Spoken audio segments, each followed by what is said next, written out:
Welcome back to Chosen One and His Girl. We're going to take a walk, guys. How's everybody doing? I'm just out walking, see what's going on. Figured I'd come on here and talk to you guys.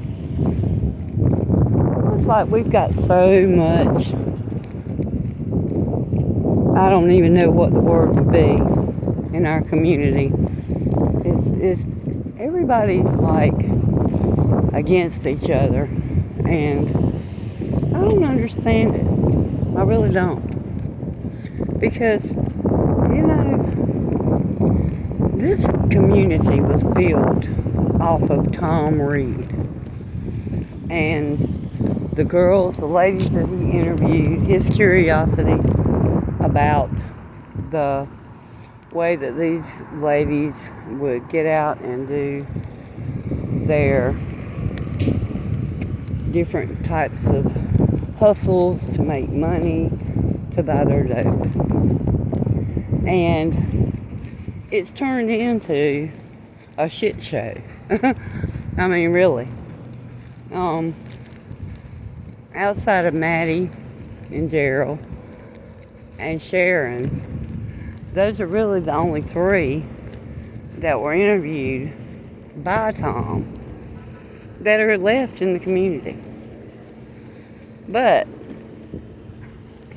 Maddie and Gerald have really gone to a whole different stage in this. They have just got out and made themselves really look bad, to the viewers, when Tom had them lifted up as people who were, a girl who was out there just trying to make it. But, this drug will take you down so fast. It's hard to believe, just how fast it will bring you down. So, I'm going to tell you guys a little story about a guy. He had married and was married for 6 years. Had one little girl and was doing great. He and his wife, they had a nice home. They worked together. The guy was an excellent father. She was an excellent mother. And the little girl was very, very happy. She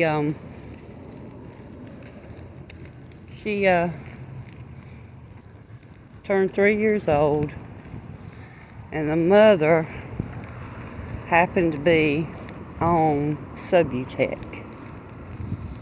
Well, somehow or another, she had dropped her bottle and her pills had spilled. Well, she thought she had gotten them all up, but apparently there was one still lying on the floor. Well, the little girl, somehow or another, they caught her with it in her hand, and it was wet. So they assumed that the little girl had gotten this pill in her mouth. So they took this little girl to the hospital, where they immediately called DSS, and DSS investigated. Well, guys, they didn't take the little girl away, but they were on these people like stink on shit in this very small town, where anything that you've done, basically, the county was under fire for taking people's children from their homes away from people. They were really bad about doing that, and come to find out there was a lawsuit and such. So they were very lucky that they didn't take this little girl out of the home. Anyway, during this time, they were being investigated. The girl and guy split up. So the guy has no other choice but to move miles away, where the only family he had was. Oh boy. Got something going on, guys. Hope it's not an OD. They have a lot of those around here. Anyway, the little girl stayed with her mother, and her mother had to go through parenting classes and drug testing and the whole 9 yards in order to be able to keep her. Well, where the guy had to move away, he was no longer allowed to visit because he was not doing the parenting classes nor the other things that were required. But it was kind of hard for him to do that, being over 200 miles away. Anyway, the girl and guy ended up staying split up, and he was unable to see his daughter. About a year later, he began to see a girl, and she was on drugs, and she was on H. Well, not at that point, but maybe a year later into the relationship, he started to do that. And now, mind you, this guy had never done anything in his life except maybe smoke some pot. He might drink once a year. And all of a sudden now, he's in a world he knows nothing about. His parents find out he's on this. And when they find out, they are just all over him to get off of it. Explaining to him, you picked a hell of a time to start messing with this kind of drug, and you don't know what you're doing. Well, at this point, he's not shooting it up. He's just snorting it. And he denies it to start with. Well, the mother, she's just definitely not going to give up. So she starts to go and show up at the drug houses. I mean, she is on it, guys. She is on it. She is showing up, busting in there. They were threatening her at these drug houses not to come there. And she basically told them as long as her son was in there, that hell or the devil wouldn't keep her out. Well, she gets a phone call a couple of different times that her son had OD'd. And they had gotten him back. And I mean, this family is all to hell over everything that's going on. Well, I think we'll walk over here since this highway's so packed out, guys, and maybe walk through these hotel parking lots and finish this video. But anyway, she is just really all to pieces that her son is out here on this drug. She tells him, she's crying in drug houses, begging him to get off of this drug. And he seems to think he's got it under control. By now, he's shooting it up. Well, finally one day, she gets a phone call, and they tell her that he's OD'd, but this time he was out for like 6 or 7 minutes, and that they had barely gotten a heartbeat, and that he was in the hospital. Apparently, he had got a hold of some really strong stuff and was there was nobody around to Narcan him this time, so they wound up having to call 911. Well, they said that they Narcan this guy 4 times, and it didn't work. They had to cut his clothes off of him to give him CPR, which they did. Once they arrived at the hospital, they wound up giving him what they call a Narcan drip in order for him to come back and survive this. So the mother happened to be out of town that time. The cousin went over to the hospital, put her on speakerphone, and she spoke to him, and he did answer. Well, the next day, she was en route home, and he called his mother, and he told his mother that he was going to get some help. Well, this woman couldn't have been any happier to find out that he was going to get help. I mean, she was ecstatic and just thrilled that she was going to be able to get her son back. That her son was going to be drug-free again, back to his normal self. Well, he told the people at the hospital he'd love to have long-term treatment. Well, first they sent him to a completely different hospital where he stayed for 7 days. They had him on several different kinds of medication, including Suboxone. And he was calling his mother every day and telling them, just how much he wanted to get clean. He was excited about getting his life back together. And they was looking for an empty bed. They were waiting on a bed for him to be able to get into a long-term rehabilitation. Well, they finally got him a bed, but he couldn't get into it until the following week. Well, they wound up sending him home, discharging him against all good judgment.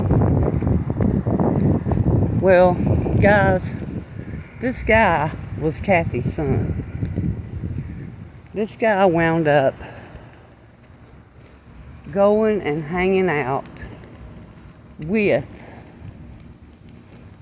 people that he was hanging out with prior, but he did not use. And we know this because the mother has told me that they done a test on his hair and that he was still clean. And the reason I'm telling you this is because supposedly he stole a truck from this guy he knew. This guy was telling everybody a couple of hours before John was dead that his truck had been stolen, and a highway patrol had told him that they located his truck, but there was a deceased body inside, so he couldn't pick it up. But mind you, when the highway patrol contacted Kathy, there was no such thing that had occurred. There was no deceased body in a truck. There was no stolen truck. He told Kathy that he had borrowed this truck from friends. This is what the Highway Patrol stated to her. So, at this point, Kathy is wondering what's going on because that's the only reason she called Highway Patrol, was because she was told about this stolen truck, and supposedly her son had OD'd just before crashing this truck. Well, first of all, they don't tell strangers about a person being dead, especially not when they've not even contacted the next of kin. So that was kind of weird. So what had actually occurred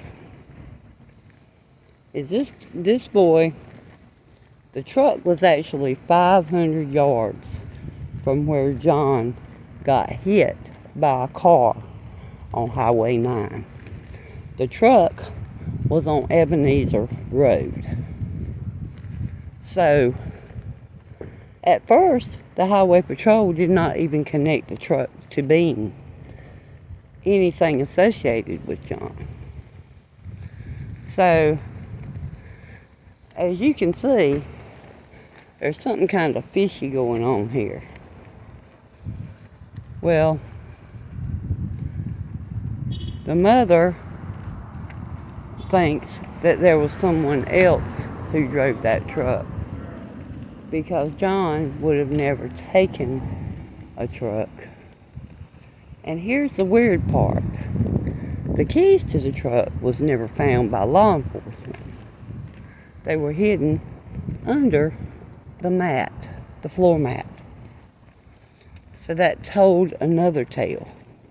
So now you've got the person who the truck belongs to telling two different stories.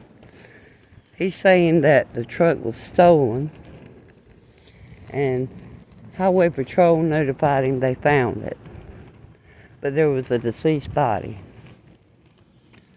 And then you've got the same person telling law enforcement that he never took the truck, that he borrowed it. So, the question we had is, how did he come up with John being dead a couple of hours before the next of kin had ever been notified? That made no sense to nobody. And this is why Kathy was asking me to do a video and ask you guys if anybody was around Highway 9 or Ebenezer Road in Bennettsville, South Carolina on July the 27th, anywhere between 4:30 and 5:30, and noticed a pickup truck stuck in a ditch,